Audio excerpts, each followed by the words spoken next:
कुछ लोगों तो उससे को दूसरा नेता अखिलेश यादव के बाद यदि किसी का नाम कन्नौज की धरती पर लिया जाता है, उसका नाम है नवाब सिंह यादव। और आज उससे पल्ला झाड़ना, तो मैं स्पष्ट रूप से कह रहा हूं, समाजवादी पार्टी का बहुत घृणित चेहरा है।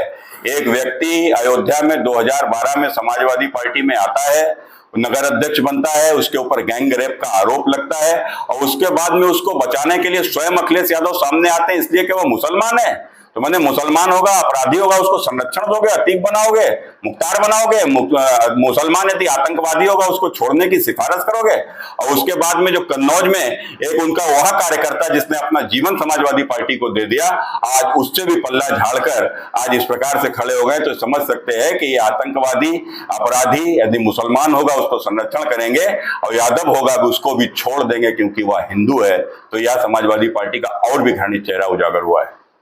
आपकी जो फोटो वायरल हुई उसका क्या कहेंगे? जो सपा कह रही थी वो तो आपके लिए काम करते हैं। हाँ तो मैंने कहा ना कि फोटो तो अखिलेश जी की योगी जी के साथ भी वायरल हो रही है, तो क्या अखिलेश जी योगी जी के लिए काम करते हैं? वो फोटो किस समय की है, किस दौरान की है, क्या? ये फोटो एक शिवपाल सिंह जी यादव हैं, और जो कि नगर पालिका के कर्मचारी भी रहे हैं, और वो उनके बेटे की गमी हुई थी, और वो नगर पालिका में चूंकि मेरी माताजी अध्यक्ष रही थी, तो इसलिए मैं कच्ची में उनका जवान बेटा मरा था, तो मैं वहां पर गया था, तो वहीं पर शायद यह भी थे, इसमें मेरे साथ में फोटो आई है। सपा तो करेगी, हमने 5 साल पहले ही निकाल दिया।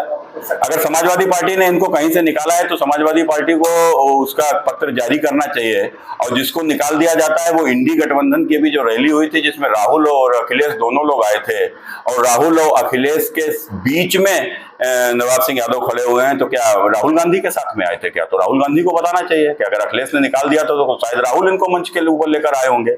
और दूसरा, अभी 25 जुलाई को एक समाजवादी के ट्विटर हैंडल से ट्वीट होता है, उसमें अखिलेश यादव जी इनको माताजी की मृत्यु के ऊपर इनको संवेदना व्यक्त करते हैं, और उसके बाद उनका पत्र भी आता है। शायद आप लोगों के लिए भी अखिलेश जी का आया ही होगा, किसी के यहाँ गमी में जनरल तो आ ही जाता होगा, तो कन्नौज में शायद इसीलिए नवाब सिंह के लिए भी चला आया।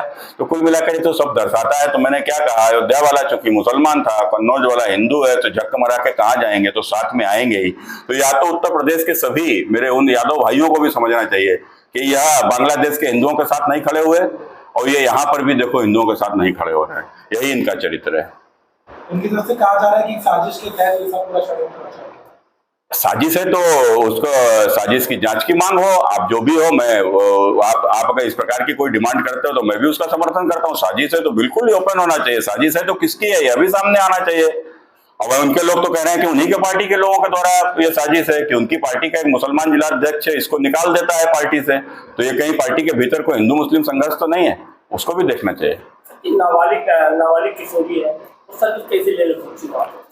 देखो कुल मिलाकर कौन कैसे पहुंचा, क्यों पहुंचा, रात का 1:30-2 बजे की घटना आखिर वहां के ऊपर क्यों घटी, क्या है, ये तो निश्चित रूप से जैसा कि अभी तो जो लड़की के पक्ष का जो सुना है, जैसे एसपी का जो अपना उसमें बयान आया है, उस आधार पर के उनके पास में फोन पहुंचा कि उससे प्रयास हुआ, तो उसमें पुलिस पहुंची और वहां के ऊपर गिरफ्तारी हुई।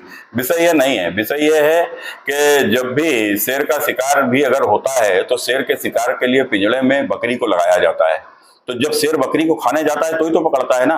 तो कुल मिलाकर यदि कोई भी ये षड्यंत्र है भी, अगर इनकी पार्टी के लोगों पे तो मौका किसने दिया, तो स्वाभाविक है। देखो ये घटना एक बहुत स्पष्ट रूप से एक बात साफ कह रही है, और ये घटना समाजवादी पार्टी के चरित्र को भी उजागर कर रही है। इसकी निष्पक्ष जांच होनी चाहिए।